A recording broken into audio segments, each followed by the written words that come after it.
So my guest today is Justin Sternberg. He's best known as a Hollywood TV writer, having written, developed, and created projects for, it's a good list, folks, Universal, Disney, ABC, NBC, Fox, MTV, TBS, Nickelodeon, Comedy Central, to name a few. And he's here today because he doesn't just do that. Because since the beginning of the pandemic, what he's been doing is giving back and using these skills to help businesses, both startups and larger companies, government agencies, ranging from like White House fellows and startups, and a lot of people in the middle to understand how to create messaging and strategy so leaders and businesses can scale, pivot, succeed, and job hunters be more effective. Justin, how are you? Welcome. Good. I only wish I had half of your energy. I need to drink 3 more cups of tea, but I'll get there, I promise. You just be as you want to be. It's going to be perfect just the way you are. Spoken like a perfect coach. I appreciate that. Why, thank you. Got the hat on for this and everything. So how the heck did you get into this Hollywood stuff and the other things that you've been doing since the pandemic started? Yeah, I mean, the truth is I wanted to be a professional baseball player. That was my dream and my goal and my desire. I was lucky. I had 2 parents who gave up their own personal sacrifice and going to Europe and wherever else on vacation to send me to a prep school in a small town in Florida. And so it was great academic school. The surprising twist for most people was it was an amazing athletic school. So my 8th grade year at this prep school, we actually played for the state championship, and we played against a guy maybe you've heard of called Alex Rodriguez. And so it was an amazing experience, and I learned more about myself and my life and everything through this process. But my senior year in high school, the parents got mad, and they realized that we were spending way too much time on our athletic accomplishments and dreams and not enough on our academic. And so they forced us to take an additional class. And I remember literally being an 18-year-old kid and flipping through the course catalog, and I saw playwriting. And I had no desire to be a writer. I had no want to be a writer. Actually, at that point, I knew I was a terrible writer. But all I wanted to do was play baseball. And I thought, as long as I turn in the work, as long as I just complete it, he might hate it, the teacher, but he's got to pass me. And as long as I get passed, I get to go to batting practice. And if I get to go to batting practice, I get to play. And if I get to play, I get to go play ball in college. And little did I know, this one crazy decision changed my entire life. It was a Broadway playwright who was teaching this class. He had graduated my high school 10 years before. They were having their first child. They didn't want to have it in New York. And he decided to give 1 year back to our school. And he got up there like week 6 or something. And he said, I'm going to teach you something as a writer that you'll never hear anywhere else, but you have to not only hear it, you have to understand it, and you have to go through with it. A writer does not write what they know. A writer has to only write what they feel. And his point was, if you go through the Civil War, you have a much more emotional connection to it than you do if you just read every book about the Civil War. So he gave us an assignment that Friday night: go home this weekend, find a feeling, find an emotion, and write a play about it. So again, I was 17, 18, 1 year, went in 1 year, went out the other. I went on with my life. Friday night football from the South, massive aspect of our life. And we go to the state champ, whatever it was, district championship football game. My best friend's the wide receiver for our football team. He does an out pattern in the end zone, game-winning touchdown in his hands, out of his hands, and we lose. And when I say the town went silent, I literally mean the lights started flickering, like the electricity went off. Like there was not a sound to be heard in a 4-mile radius. And I went back that night to my friend Chris, who had dropped the pass, his house, and we were playing Nintendo or whatever we did in the 90s, and there was a knock at the door. And I turned around and I saw his father. And he said, Justin, can I have a minute with my son? I'm like, absolutely, sir, no problem. And as I got up, the belt came off. And as the door shut, I listened to my friend Chris get beaten with a belt for dropping a pass in a football game. And I stood out there, not knowing what to do, not knowing what to say. And then the door opened and his father put the belt back on and he said, thank you, which still to this day sends shivers down my spine. And again, 17, 18-year-old boys, we go back to playing Nintendo. No one talked about it. And that Sunday, I remembered I had a project to, I had an assignment to write what you feel. Well, all I felt was for my best friend, like what he was going through, what he was internalizing. And so I sat down not knowing what else to do. And I just literally cut myself in figuratively and just bled onto the page of what I was feeling. And I wrote a play about it called Severe Beating. And it not only got a bunch of attention and it got made, the best part is it embarrassed the father, even though no name was used. He stopped hitting his kid, thank God. But it also changed my life because I saw not only the power of words, but it got me into the Eugene O'Neill Theater Center in Waterford, Connecticut. So it's actually on O'Neill's property. It's where the best new plays go to be workshopped for 4 days before going to Broadway. It's De Niro, Meryl Streep, Redford, August Wilson. The biggest names in the world are there. And they take 13 interns from across the world. I was one of 13. I was paired up with the playwrights. And my exact mentor was a guy named Lee Blessing, who had just been nominated for a Tony the year before. And he had an amazing play that summer called Going to St. Ives. So imagine a fictional version of Idi Amin's mom or Hitler's mom during the genocide. The mom's starting to lose it. You love your kid, but obviously you understand your kid's doing some pretty messed up stuff. And it's a two-person play between the mom and the nurse. And in Lee, the writer's favorite scene, the most powerful moment of the entire play, the entire audience laughs. And Lee was pissed. He was beyond pissed. This was not the reaction he expected. And we stayed up all night and we changed 7 words. And the next night, the entire audience cried. And I was sold. I walked up to Lee and I said, I don't know how you did it. I don't know what we just did, but you took an audience with 7 words, from literally laughter to tears. This is what I want to go do with the rest of my life. And he was like, that's amazing. That's so great. If you ever need anything, Justin, anything, please, please call August Wilson. Don't call me. The story of your friend, I think that's the movie Hoosiers, and the scene with Shooter, that character who misses the shot and takes the guilt of the town and becomes an alcoholic in his case. And thus when I think about it in the context of interviewing, there are powerful ways to communicate feelings in interviews. And I'm wondering, like when someone's looking for a job, an employer wants to find out whether you can do the job. Okay, so there's certain objective criteria that need to be met.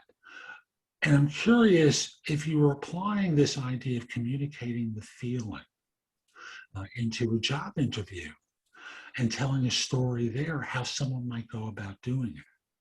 Yeah, it's interesting. Look, if you had asked me this question a year ago, I would have been like, I don't know, just tell a story. But what actually happened was during the pandemic, a bunch of friends lost their jobs, their companies lost VC funding, or their companies needed to reposition themselves and tell a new story.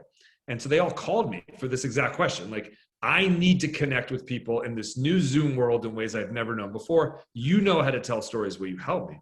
And I started going like, well, yeah, I guess. And I literally just would write stories for them. But then I started to realize, as a parent, as I'm sure you can see, if I just tell them what to do or just do it, they're going to keep coming back for more. I needed to show them how to actually do it.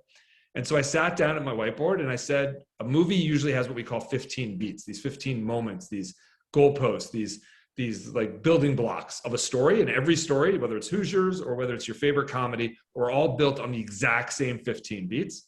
Why don't we whittle that down really to the most essential beats, which are 4. And the 4 beats are number 1. Yeah, well, if you're talking about yourself, it's I was somebody, something happened to me, I struggled like hell, but I'm better now because of it. And that's an interview. You walk into an interview and people are like, tell me about yourself. And you're like, well, I was born here. I'm dead. I'm lost. I'm out of it. The minute you go, well, it's funny. Like, I'm here for a sustainability job. It's like, I was never supposed to do that. Actually, I was the kid that would turn all the faucets on in my house and water would just come pouring out. My dad would turn the lights off and I would turn them on. It was a fight. Like, the interview is leaning forward going, wait, what? Like, and then you go, yeah. And then crazy what happened and you tell a story. So storytelling is everything. And I originally thought, oh, it's just Hollywood and I'm used to it. I became friends with a guy named Dr. Paul Zak, who's probably the top neuroscientist in the world who studies the effects stories have on the brain. And he's done studies where if I tell you the 4 things that every interviewer wants to hear, right? Like, I'm this, I'm that, I've done this, it goes in one ear, out the other. But when you tell the exact same 4 things, but put it into a powerful, emotional story that is created and crafted correctly, the brain actually responds to those exact same 4 things entirely differently. And because of that, you become more willing to listen, more willing to engage, and at the end, actually more willing to be activated on exactly what you just heard. So if you're in an interview and you're telling someone about yourself and why they should hire you, wouldn't you want at the end the person to be activated on exactly what you've just told them? Of course. And so you have to open with a story, and you have to open with what I'm calling your Olympic story, which is why you, and what about you is so perfect for this role. And it's changed people's lives. It's been one of the greatest gifts that came out of COVID. I can't believe how many people I've been able to help, and being a little part of their success has been amazing. One of the things I see about you in telling stories is the amount of energy you bring to what you're talking about. And that jives with my thinking about the theater of interviewing. And it's not just a blank recitation of words. It's about selling the message. It's about communicating in a way that the audience gets you. Am I reading that correctly? Yeah, look, I only do things that I'm passionate about. Like I was never a writer that was like, oh, sure, I'll just take that because it's going to pay for whatever. I had to passionately be excited about it. And so there's a passion behind what I do. And there's a passion about storytelling. And yeah, I think with anything, look, what I think most people don't realize is this didn't come out of thin air, in the sense that when I go sell a TV show, I don't hand in a script. You would think, oh, you're a writer. Here's a script. You turn it in. The network goes yes or no. You actually have to pitch the head of the studio an idea, one liner, like an elevator pitch. Like, I think the show should be this. And then they go, okay, cool, we'll set a meeting. And then you have to go in and give a 45-minute presentation about the world, the character, the story, the season arc. You've got to base, and it's got to be personal. And so I learned that if I open with, here's an idea about two girls and a guy in a pizza shop, they're like, whatever. But if I open with a true story, I'm like, let me tell you about my uncle, who with his two girlfriends opened a pizza shop. People are like, oh, wow, that's interesting. And suddenly, just by telling a true story, people are much more engaged. It goes back to the Ethan and Joel Coen theory, which I don't know if you remember the movie Fargo, but the opening thing in Fargo is this is based on a true story. Well, spoiler alert, it's not based on a true story. It's completely made up. But they realized as kids, when their grandmother would put them to bed at night, when she would say, hey guys, I'm going to tell you a true story, it scared them to death. And when they just said, hey, I'm going to tell you a nighttime story, they were like, and they were like, let me prove that. And it's the most powerful thing. So yeah, I think it's mixing this art of excitement and passion, because if you don't believe in yourself, why should anyone believe in you? But it's got to be authentic. Like, none of this is fake. This is how I talk to my kids. It's how I talk to my wife. And it's obviously how I sell a TV show, because I'm excited about it. And if I'm going to bring it, or I'm expect you to, if you're going to show up, I'm going to bring it, because that's what I would want you to do to me.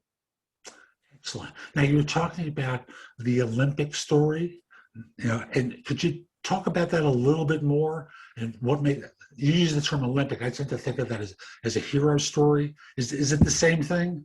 Yeah, I mean, the truth is, as a 6-year-old boy, I was with my family. We were watching the 1984 Olympics here in Los Angeles, and we were rooting for a famous racer by the nickname of Flojo.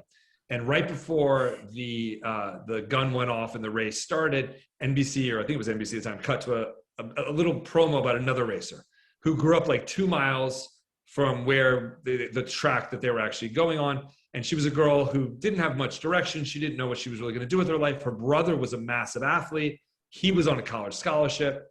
And one day he was on the track practicing, got hit by a stray bullet and died. And she didn't know what to do. And one day she saw his shoes, and she decided to lace up his shoes and start running in his shoes in his honor. And she couldn't run. She couldn't run a block. She could barely run, 4 steps. But one block became 2, which became 3, which became 4. And suddenly she started running in races, always finishing last. She was ripping through her shoes, getting blisters. She was in pain. She was failing. People were telling her, you should stop. What are you doing? And it just drove her. And she went harder and faster and longer and just kept accomplishing it. And now here she was, X number of years later, 2 miles from the track that her brother had been killed on, racing for an Olympic medal. And I remember they were cut from that to gunshot race. And I went from rooting from this one person to rooting for her. And when she crossed the finish line as a 6-year-old boy and she had won the gold medal, I was crying, literally in tears, for someone I had never even heard of 2 minutes ago, let alone was rooting for or even met.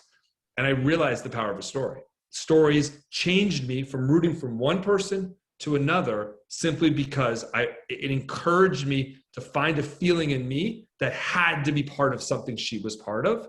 And I think everyone needs that in their own story. It doesn't have to be as dramatic, but they need their Olympic story. They need that story that would run on NBC before your interview that would literally make the interviewer go, oh, I'm going to hire Steve. And then you walk in, you tell your Olympic story, and they go, screw Steve, I'm hiring you. You've got to get people to root for you. It's everything in life. And an Olympic story at the end can make people not only understand why you're great for this job, but why they have to hire you for this job. I got to pause here for a second. And folks, you know, number one, if there's anything you've picked up on right now, it's that this man has a way of connecting with our emotions, right? And if there's a way, as you tell your story, it's got to have some contextual data to it and some facts to it to give people a perspective on where you started off with and how you got to the end. And there are different frameworks for that I've covered in many other videos, but bring in the emotional component. And don't just recite facts, but talk about some of the challenges that you faced and some of the hell you went through and how you persevered and got to the other side. And everyone lived happily ever after. You know, that's the theme of most stories that we watched as kids. And it works for us as adults too. So don't neglect the emotional component, because he's hammering this thing and making sure that we get this point across for ourselves. Well, because we've all hit rock bottom. First off, it's too easy in an interview to go in and talk about all the things you've done great, but everyone talks about what you've done great. What we respond to is people that hit a roadblock and overcame it. Because what's a job like? A job is not, hey, here's all the success and make it better. A job is, exactly, it's the ups and downs. And so if you can ride that up and down, if you can find positive from the negativity in your own personal life, in a previous job, in a marriage, with raising kids, whatever it is for authentic to your story, imagine what you could do at the job that I'm going to hire you for. You can ride that wave. You can overcome. You'll do it here. If all I hear is success, I don't want people that have only succeeded, because you know what? You're ready for a failure. And what's going to happen if you fail under my watch, or how are you going to react to that failure? And I don't want to be part of that. And this is the emotional intelligence that you're displaying on an interview, folks. Exactly. I always say to people, what are the three, you read people's stories, because I always have them tell me their story beforehand, and it's meandering. And they always have like three of the catchphrases, like I persevere, or, you know, I'm a problem solver. And I'm like, the three things you want to say, you should not say it, because your story should make me feel it. I should understand it, right? Like in the story about the girl who won the gold medal, you never have to say she persevered, because that story just spoke volumes about persevering. But she would never in a million years have to be like, I'm perseverant. But I felt it. And that's 100 times more powerful than at the end being like, well, let me tell you the three adjectives about me. Problem solver. God, folks. The language I've used before with some of you is show, don't tell. It's, you know, get the story to illustrate the points so that they get it. And in this way, it's much more powerful than you using the three words. You know, problem solver. There's another one, visionary. I love the visionary people. And then I always ask them, tell me about something visionary that you've done. It's the most ordinary thing on the planet. Right. So tell a story that makes people understand it. And it's a win-win. And it's a shorter interview. It's a more powerful interview. And science has proven that the person is more willing to remember you, and the brain will actually activate on what you're saying in a more powerful way. And to me, that's a win-win. You betcha it is. I bet you've got some good story formulas that you could share with people on how to construct their own stories.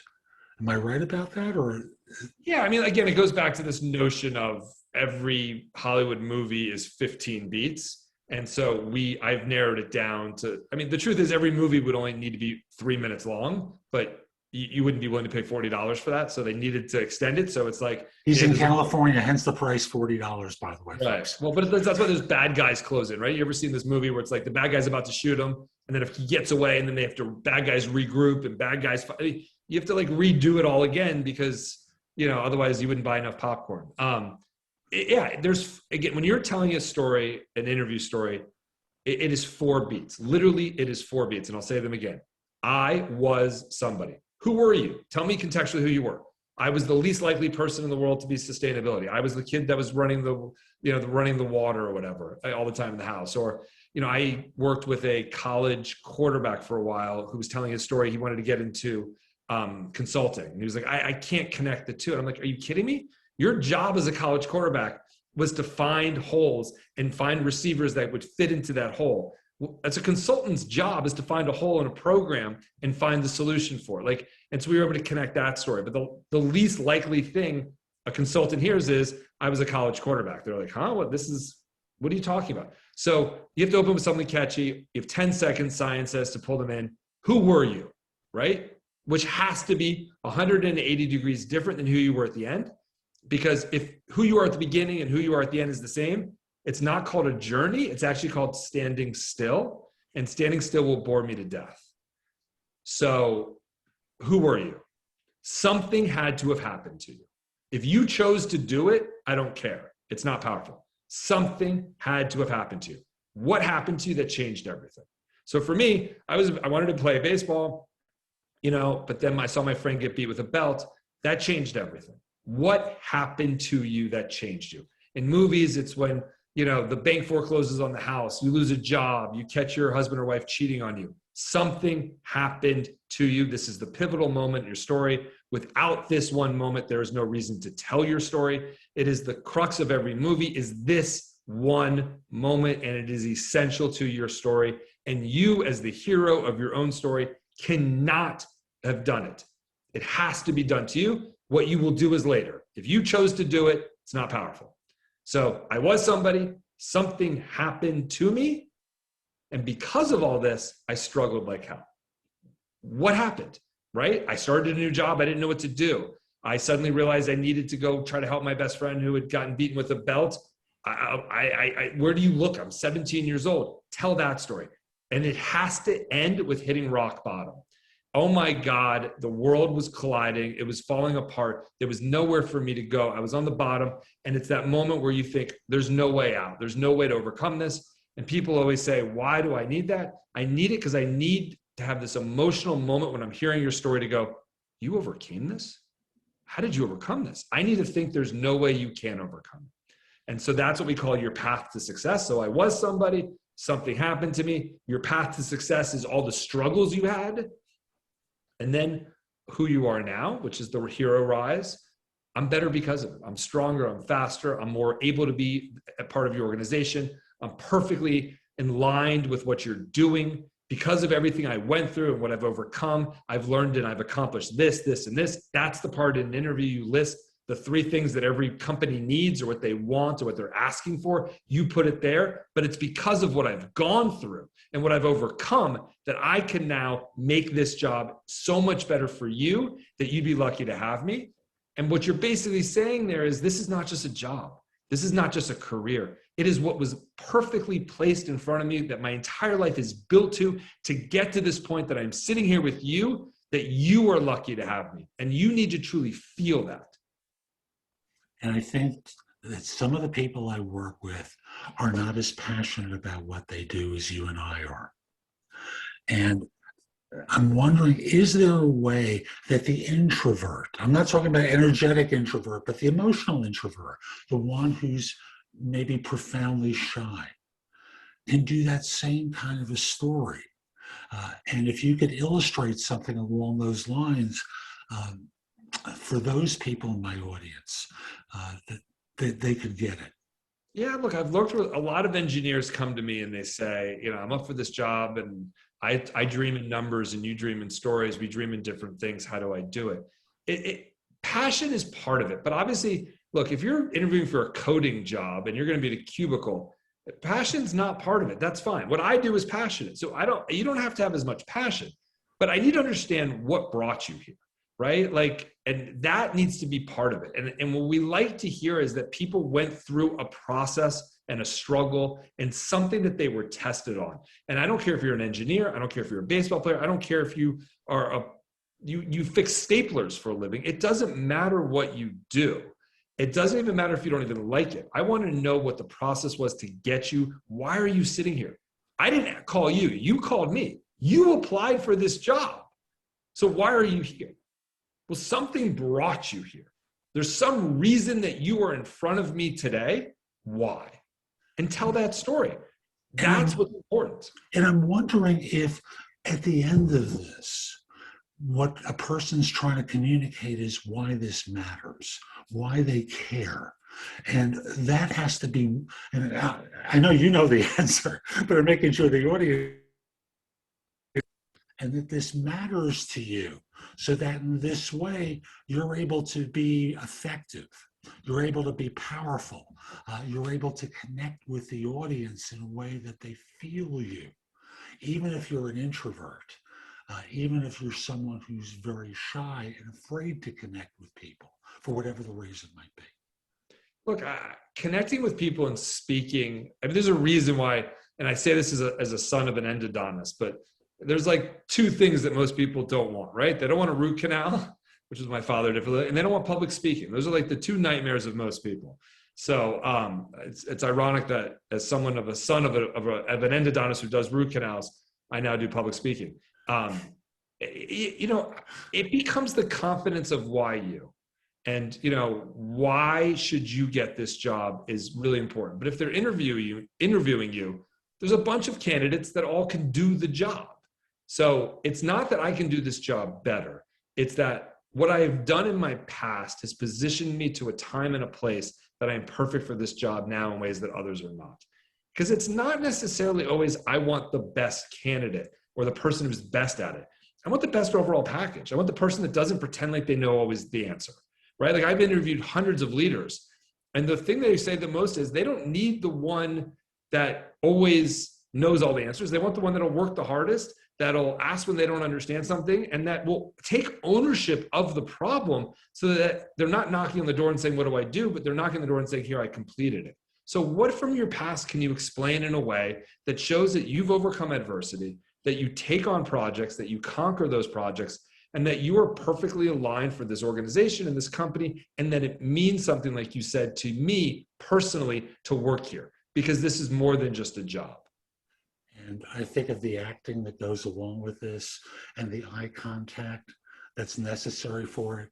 So I remind you folks, if this is over video, make sure your camera is aligned in a way where you're looking at your audience in the eye and not having people side by side on your screen, so that this way they're looking over, you're looking over to them and you've broken eye contact. You have to be sincere and to convey that sincerity. And as I love to say, risk everything. If you hold back, you're not going to make that connection. You're not going to convey why it's important to you, why this matters to you. And that's really what we're trying to get across. This matters. This job, this career, what you're going to be doing, it's important to you. And you went through hell to get to this point. You went through failure. You had to deal with, you had to get rescued by the cavalry at one point. And from that you learned. And now you're here. And you want to take those lessons and bring it to the next organization. Man, yeah, and I want to add to that is really key important. I would say if you take nothing else away from this, you need to understand that not every great story is an effective story. So stories need to have a call to action at the end. And let me tell you the story from my own life. My father, like I said, was a dentist. He was actually a dentist in the military, and he was stationed in Korea during the war. And he was on a puddle jumper, and they were flying from one area to another, and suddenly the pilot had a heart attack. And my father, being the only one on the plane that had any medical knowledge, again, dental knowledge, but medical in a sense, he had an MD after, or DDS, which was a doctor of something, ran to the cockpit to say, oh my God, how can I help? And they said, we don't need medical help, sir. We actually need help landing the plane. And so here was my father, who had never flown a plane in his entire life. And truly at that point in his life, I think had only been on 2 planes in his entire life, and was actually able, with the help of the flight manual and the tower and someone else on the plane, they were able to land that plane successfully. And when I say this to people, they're like, wow, that's an amazing story. Your father's amazing. And I say it is, but why? And I'll ask you this, why did I tell you the story? There's really no reason to. There's none. Unless I want to brag about my father, which I love to do, and my father will love listening to this and hearing me brag about him. There's no reason for it. Because it doesn't have an ending. And yes, it has a Hollywood ending in the sense that the plane lands safely, and that's great. And thank God for myself and my family, my father landed the plane safely. But if you and I are out having a drink, this will win the best story award, right? But if I'm pitching you in a business meeting, this is a complete failure because it's not best story. It's the story that is the most poignant that wins. And so let me explain this to you in another way. Take the same exact story that I just told you, and let's apply that to my daughter. True story. At 6, my wife and my in-laws both speak Spanish fluently, and they wanted to speak to her in Spanish, and she would only talk in English. And so we were trying to encourage her that she needed to learn the second language, and she refused. None of her friends. And no matter what we said or even bribed worked. And I realized, wait a second, I'm a storyteller.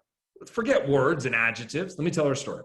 So I told her the story I just told you, which is a true story about her grandfather on a plane. Pilot has a heart attack. Grandpa runs to the front, offers medical help. They don't need it. We need help landing the plane. But what I didn't tell you, which I told her, was the truth was when my father pulled out the flight manual, it was written in Korean. And so, exactly, you get it. And so what I said to her at that moment is the only reason that I'm here today, which is the only reason you're here today, is that your grandfather learned a second language. And she paused and she looked up at me and she goes, okay, I'll learn Spanish. It had a call to action. It had a clear call to action. Every story you tell has to have a need, a want, or a desire. My want for that story was for my daughter to take a second language. The reason I told that story was to emotionally connect with her in a way that she wouldn't just hear my words, which were not working, but that she would feel and understand it and make that decision for herself. That's an effective story, not just a great story. Wow. And it's so true. And what haven't we covered today that we really should before we wind up? Look, I think it sounds easy. It's not always easy. You know, writers have spent 120 years crafting the storytelling. I know it works. Science has proven that it works. It's a process. It's not something you can easily just do overnight, but you have to work at it. And I think, and I know that if done correctly, an effective story will move people in a way to hear what you're saying and act on what you're asking them to act on in a way that simply just using words, verbs, nouns, adjectives simply won't. And I want to take one piece from that and make it even more pointed for the audience. It takes time to put this together. And if you think you can walk into an interview and wing a story that's going to work for you, you are mistaken. You got to prep this. You got to think about it. You got to feel it. You got to rehearse it. So in this way, when it comes time that the audience is in the theater, you can deliver your lines in a way that captivates. Exactly. Well said. Thank you. How can people find out more about you and the work that you do, Justin? I mean, you can find me on LinkedIn. It's Justin Sternberg. You can email me at justin@yourstoryrules, YOUR story rules, RULES. I'm sure you can post it. I'm happy to talk anytime. It's become an exciting journey and a new chapter in my story in my book as well. So thank you for having me. My pleasure. And folks, we'll be back soon with more. I'm Jeff Altman, the Big Game Hunter. I'll just mention if you're interested in one-on-one coaching, you can reach out to me through my website, thebiggamehunter.us. There's places there where you can schedule time for a free discovery call, coaching, order classes from me, a whole bunch of stuff, plus the great blog with information for you. Connect with me on LinkedIn at linkedin.com/IN/the Big Game Hunter. And mention that you saw the interview. I like knowing that I'm helping some folks. And lastly, I just want to remind you, be great. Take care.